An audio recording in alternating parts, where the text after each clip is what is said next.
Welcome to Chatting the Pictures. My name is Cara Finnegan, and I'm a writer, teacher, and historian of photography. And I'm Michael Shaw. I'm a writer, a psychologist, and also publisher of Reading the Pictures. With schools reopening around the country, children and families have plenty to process. And that would be true even without the challenge of the Delta variant. This photo was taken by Seib for the Los Angeles Times. It shows kindergartner August Russell clinging to his mother outside Jackson Elementary in Altadena as Pasadena Unified students return to campus after more than a year of pandemic shutdowns and virtual learning.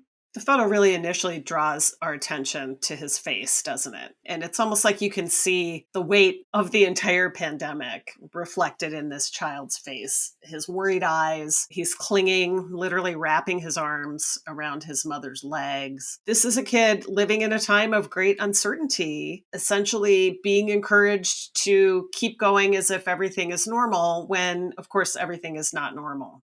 It's a wonderful photograph. It's taken from a child's eye view. It really invites us into the child's inner life. It's even more powerful as the child in the midground stands alone. And also the fact that you only see half of the parent. There's a kind of sense of dislocation there also, which given the experience of the past year and having to assume childcare and teaching role is also something that's indicative of the parent experience. So it's really a powerful image. It's almost like there's two adult roles playing out simultaneously in this image. You have in the foreground the love, the care, the kind of wordless clinging to mom. And then in the middle ground, you have the adult who is maybe a teacher, engaging the child, looking them in the eye, maybe giving them some advice, maybe giving them some instructions. But you see these two different models, I think, of how adults are having to be and work with children during the pandemic.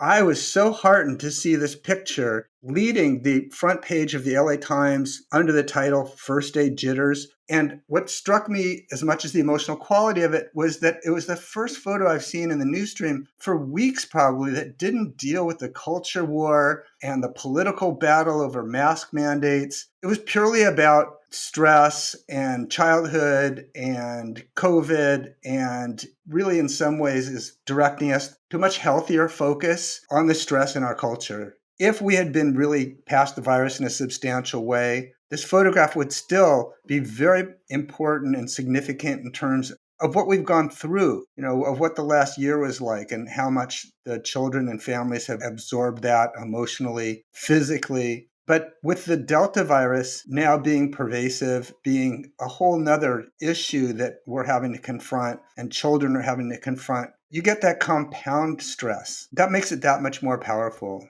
We've seen so many images of the mask as a contested icon. And right now, we might say masks are especially contested in schools. So, the other thing this image makes me think about is all of the places where no one's wearing a mask. The states that are attempting to block a mask mandate in the schools. So, in a way, what is even more poignant is that even though this child is in a place where clearly masks are being used, there's still that uncertainty and anxiety that need to cling to the familiar in the face of having a new experience or going into a place that you're worried or scared about. To me, it's very foreboding to think about all of the contexts in which maskless children will be entering schools this fall.